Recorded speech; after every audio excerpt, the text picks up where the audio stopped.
everyone, my name is Momobo Ogoro and this is Show Racism the Red Card. Today we'll be going on a journey and learning what racism is, why diversity matters, and why we should have a more welcoming and safe community for everybody. Firstly, in order to understand what racism is, we need to know the history. Around 500 years ago, when European powers were colonizing new land, they wanted wealth and power. They made up reasons to treat people from Africa, America, and Asia as less than, to take over their land and make them slaves. It was common to use fake science to say that these groups were naturally different and should be treated unfairly. And those ideas have been sadly spread for centuries. So what is racism today? It's a word that we hear all the time. What does it mean, and how do we start to recognize it?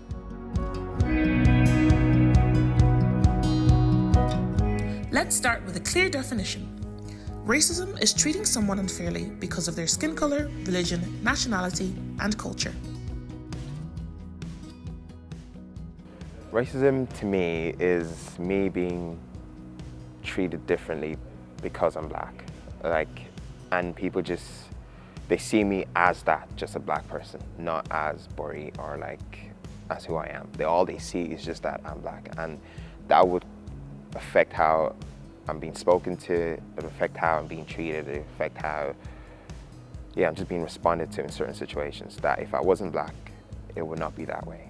Racism would be in my own words, I think it would be just discriminating someone, making fun of someone because they're different, religious belief, skin color, hair color. I've been called knacker,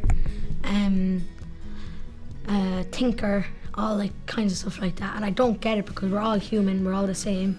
It's not like I'm an alien and all them are normal, but it's not right what they're doing. And I've often went into shops and they told me to get out just because of I'm a traveller. Why should we be against racism? Our next speakers are going to share some of the reasons why we should not stand for racism. So I think that racism is very close-minded in general, and I think that it really can close someone's world up and make them very isolated, because if you feel like someone is thinking something about you for something that you cannot change, then you're not going to feel welcome, you're not going to feel a part of the community, and you might retract from it. It's unfair that people get treated differently because of their nationality or skin color. I would say how would you feel if you were that person that was being called all racist names and all? I guess it matters to everybody because we're all part of the human race. We all should be looking out for one another, and even if we all haven't directly experienced racism, we might have friends that have, or heard stories secondhand about people that have been subjugated to things like discrimination, either in the workplace or at home, or even just light-hearted comments that can be, throwaway words, but hurtful as well. Listen to the experience of children and athletes having experienced racism in our next section, and you will immediately understand the importance of standing up against racism. I've been called one slur before. Sometimes people make stereotypes, and then other times people there was this one boy and he pointed to my skin. He was like, you're too white to be Thai. Yeah, one time I just come here, go to school, on the way back home, and somebody will just say some racist word to me. My brother told me that Ching Chong is kind of a racist to Chinese. Sometimes when people call me the N-word, I get shocked because it's not something my parents would be oh, you can say it, it's because I'm black and I don't even say it, so. Oh my God, wearing that hijab around, it's not safe for you, and they tell us stuff like that. You can get hurt if you wear it, and it doesn't really make a safe place. It makes you really anxious when you're walking around. In my last school, they already said that Brazil is dirty. This is my country that I'm born. That feel me so bad. When I tell people oh, I'm half Romanian, half Indian, Romani, they always give me this look and say, oh, that's an interesting combination, and it's already hurtful like that. I remember they told me something oh, I hate Indians because they always steal my shoes, and then they expected me to laugh. I guess people just think it's okay to joke about these things, which definitely isn't okay. I was like a small group of friends. Usually we go to like McDonald's and stuff. Two of them, they're both Arabic. Sometimes we'd run into kids and stuff and we'd be like joking around. But they were starting to make like racist sort of remarks about like 9/11 jokes and stuff, or like anything stereotypical about them. It's not just students that have these challenges. People in sports also experience racism, and some are here to share their stories. Tight little pitch, and I was right by the touchline, and for whatever reason he shouted "black," and I could hear it, and I could hear the reaction of the people around him. They kind of realised, you know, what are you saying? Like, they shushed down a bit. They realised that's not a good thing, which was good also to hear, you know. So the people around him realised he was being foolish. One time, one old people, men, follow me. China, he said.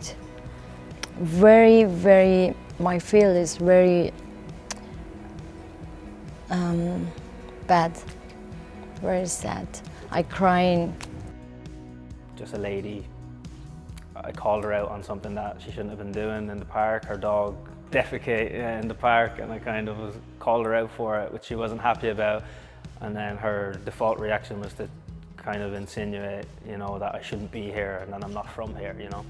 So I just tried to speak to her, like let her know I am actually from here. Despite the colour of my skin, I'm from Wexford. My own community, my cousins, my brothers, other family members, and even teammates, that they have unfortunately been suspect to racial abuse, and I know that it's awful. You shouldn't be treated differently just because the colour of your skin or just because of where you're from. Some people have grown an armour against it, while others feel crushed. Racism is toxic, and its effects run deep. Here are some people to talk about the impact that it has had. It doesn't really affect me too much. I've dealt with it before, and you know, I understand why people are the way they are at times, but just being with my child, I didn't think it was nice, and something that I don't want him to kind of have to deal with in the future, you know? I feel sad and like, yeah, just really sad when you like get called that. But yeah, sometimes like anger because you like get called it so much. It feels hurt and sad and everything like that because it's not fair. It can leave lasting damage, and it can be very hard for families, mums, dads, teachers then as well, for the wider community to pick up those pieces, like, you know. And oftentimes they don't really even know how to address it, or they don't even recognise it maybe as racism. It's important to remember that racism doesn't just happen in person, it also happens online.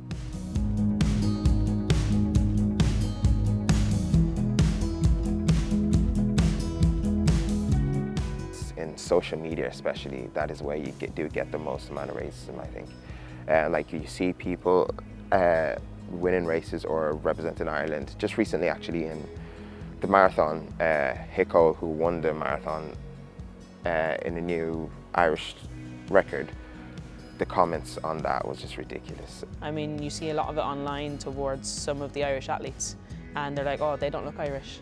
They're not Ireland, that's not a true reflection of Ireland, but Ireland is completely different now. Ireland has changed, the demographic of Ireland has changed. It's easier to say things rather than it is in person, so it's a lot more on social media. It's so anonymous. Like, yeah. I feel like they're not going to get sanctioned for it because there's no face to put it, like there's nobody really accountable. In real life, if you say something, they know who you are, they have your face, whereas on social media, you can pretend you're someone you're not. There is a culture of trolling with racism and different things, and that is terrifying. I think it's just really mean to be like talking about someone online and just talking about their looks or the way what they believe or their fate. I think that social media is a really hard place for young people these days. You know, it's so all-consuming, and everything that's there is kind of not always an accurate representation of how most people feel. I think we need to remind ourselves that just because we see things on social media doesn't mean they're acceptable, or that we should stand up for behaviour like that if we saw it in the real world. There is always something we can do to combat racism. In our next segment, we will look at suggestions of how to combat it when we see racism in online spaces. For me, if you see any of that content, certainly report it, get it blocked, and certainly raise it. Don't give it attention. Like, don't encourage it, don't humor it, just I feel like even you shouldn't really comment on it because you're just gonna get more responses like, oh, you're being sensitive, and then I feel people will keep making that content. I just feel like ignore anything negative, like any racism, anything. If you ignore it, they'll oh, no one really responded to this, I'll stop type thing. I often find myself scrolling on my phone and I see negative videos or negative images. I think it's important that we research into those and don't just use the clickbait and see what's there, that we check the background of these things. It's people who unfortunately are spreading bad images that we shouldn't be looking at. So it is out there, but make sure that we're getting correct sources and checking our knowledge that we have. No one should suffer in silence. This is what you can do if you experienced racism or if someone needs your support and empathy. As a kid experiencing racism, just know that that is what other people see of you. It's not who you are. Just know that for every one person who's racist to you, you have most likely 100 people who are the opposite, who actually love you for you and who believe in you and who are actually going to be there for you. So look for some people you can trust that you can talk to. You need to go to your parents, go to your teachers. They will listen.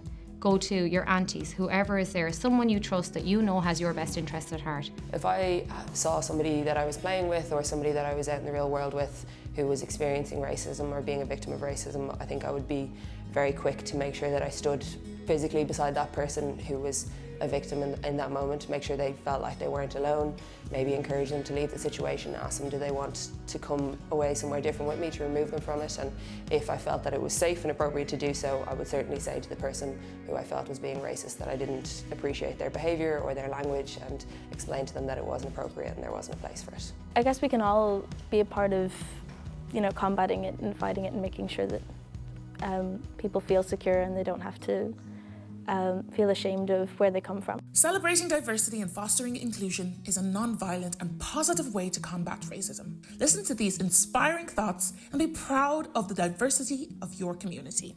I think celebrating what we have in common is very important, and then recognising and celebrating the differences that are there.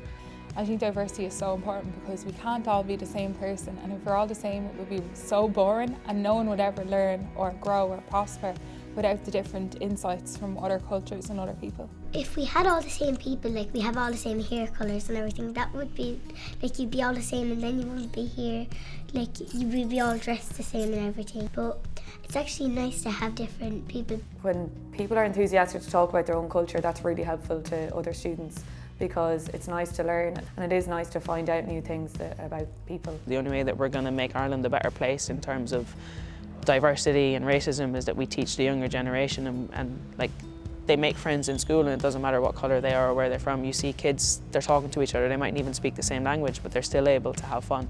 And I think that once we can continue to do that and teach the kids and educate them, that we will eventually get a better Ireland. Let's hear how our athletes think about diversity in their sports and the changing landscape in Ireland. You go to any football club in the world and you'll struggle to find a team that is just one nationality. There's a mix every club I've ever been at, and it's great as a footballer because you become friends and almost family with your teammates. In Shelbourne ourselves, diversity and inclusion it's top of our programmes, for the main reason there's such a gap out there in society to close and to bring diverse communities together. I think within the GAA there are still barriers that we need to remove before diversity can continue to increase. So for example, at the moment you look at GAA, it's a very white dominant sport, we probably don't have representation. We're starting to see more members of the LGBT community within the female side of GAA, not so much on the male side, and I would like to see that continue to improve and for people from those groups to feel that they're safe and represented within GAA. People might not be used to seeing a black person, for example, maybe in a local GA field because it's been predominantly white. So that can, that dynamic can change when someone comes in and with a different background. And I think it's awareness of actually their background, it's respecting their background. I don't think there's any place for racism in Ireland, especially not in the GAA. I think that as Irish people, we've always emigrated and gone abroad and been welcomed in other places, and I think that it's only right that when people come here, we should welcome them. I think Ireland has a lot to offer, and I think that our culture and our sports are richer because of the people that come and join us. It's been an eye-opening journey. hearing from students, teachers and sports people about why standing up against racism is so important. Each and every one of us can make a difference by showing kindness, celebrating diversity and speaking up when we see racism. So let's all work together to show racism the red card. Show racism the red card. Show racism the red card. Show racism the red card. Show racism the red card. Tor carta jarg de Cnevis. Show racism the red card.